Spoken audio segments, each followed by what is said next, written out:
امام حسن مجتبیٰ کو ایک مرتبہ زہر نہیں دیا گیا، کئی دفعہ زہر دیا گیا، اور جو شب 28 سفر زہر دیا گیا نا وہ تو پانی میں دیا گیا۔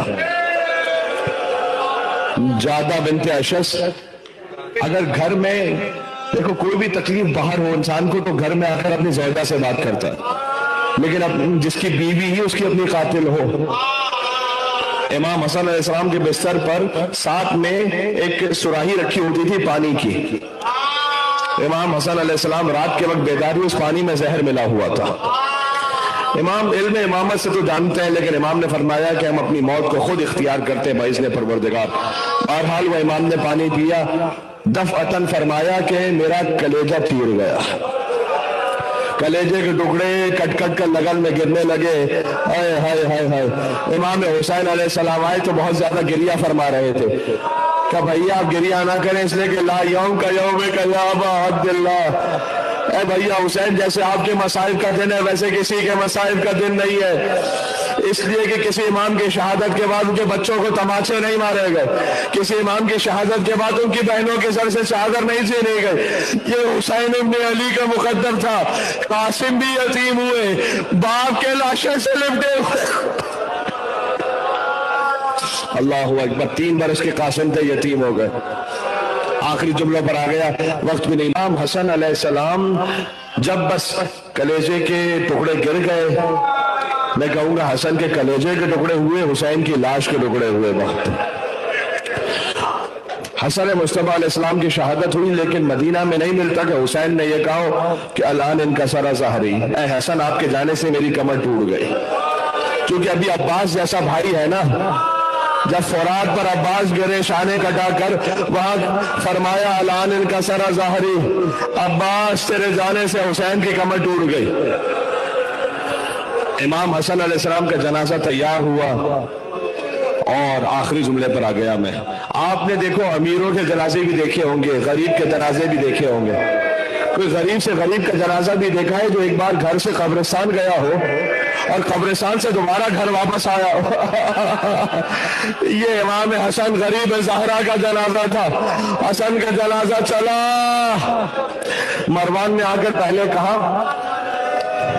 کہ خلیفہ سوم تو دفن ہو مدینہ کی سرحد پر اور حسن دفن ہو روضہ رسول میں، یہ میں نہیں ہونے دوں گا۔ ابن عباس آگے بڑھے، آپ دیکھیں کتنی مظلومیت ہے امام حسن کے جنازے پر۔ ابن عباس آگے بڑھے اور آگے بڑھ کر کہتے ہیں کہ دیکھو اچھا اگر تم دفن نہیں ہونے دینا چاہتے، حسین نے کہا ہم فقط ایسا کرتے ہیں کہ قبر رسول سے زیارت کروا کر لے کر آتے ہیں، یہ خود نواسے ہیں رسول اللہ کے، انہیں دفن ہونے کی اجازت نہیں ہے رسول اللہ کے پہلو میں، کہ ہم فقط رسول کی قبر کی زیارت کروا کے لے کر آتے ہیں۔ مروان نے کہا میں یہ بھی نہیں ہونے دوں گا۔ اب وہاں پر بحث ہو رہی تھی، یا اللہ حسن کا جنازہ رکھا ہوا ہے وہاں پر گفتگو ہو رہی کہ مولا حسن کا جنازہ آگے جائے گا یا نہیں جائے گا۔ ہائے ہائے ہائے ہائے، ایک منزل وہ آئی، اللہ جانے حسین نے عباس کو کیسے روکا ہوگا۔ عباس جلال کے عالم میں تھے، حسین نے روکا کہ عباس یہ مدینہ ہے، یہ کربلا نہیں ہے عباس، یہاں بھائی کی وصیت پر عمل کرنا ہے، یہاں پر صبر کرنا ہے۔ یہاں تک کہ اب یہ گفتگو ہو رہی تھی کہ ایک عورت اپنے مقام سے باہر نکلی، 40 تیر بردار ساتھ میں تھے اور تیر برسنا شروع ہوئے۔ اس نے کہا کہ کیا تم میرے گھر کے اندر آ جاؤ گے؟ میں نہیں آنے دوں گی حسن کا جنازہ۔ اتنے تیر برسے کہ واپس پلٹا حسن کا جنازہ۔ جب واپس گھر میں پلٹا تو وہ سفید کفن تھا، وہ سرخ ہو چکا تھا۔ بی بی زینب نے فرمایا بھیا حسین میں نے تو سفید کفن دیا تھا، یہ سرخ کیسے ہو گیا؟ آخری جملے پر آ گیا میں امام حسن علیہ السلام جس کے دل میں جتنا دم ہے، فاطمہ الزہرا کو مرسل پیش کر دیا جائے۔ فاطمہ کے بچے کی شہادت بھی ہے، بیوی کے بابا کی شہادت بھی ہے، رسول اللہ بھی دنیا سے اس کی تاریخ بھر گئے، مولا حسن مصطفیٰ بھی اس کی تاریخ بھر گئے۔ کب بہن زینب یہ کفن سرخ ایسے ہو گیا کہ امت نے تیر مارے ہیں، آپ تیروں کو نکال لیں، کفن کو بدلا گیا۔ میں کہوں گا اے مولا حسین 2 دفعہ کفن مل گیا، سلام حسین پر جس کا لاشا 3 دن تک کربلا کی زمین پر رہا۔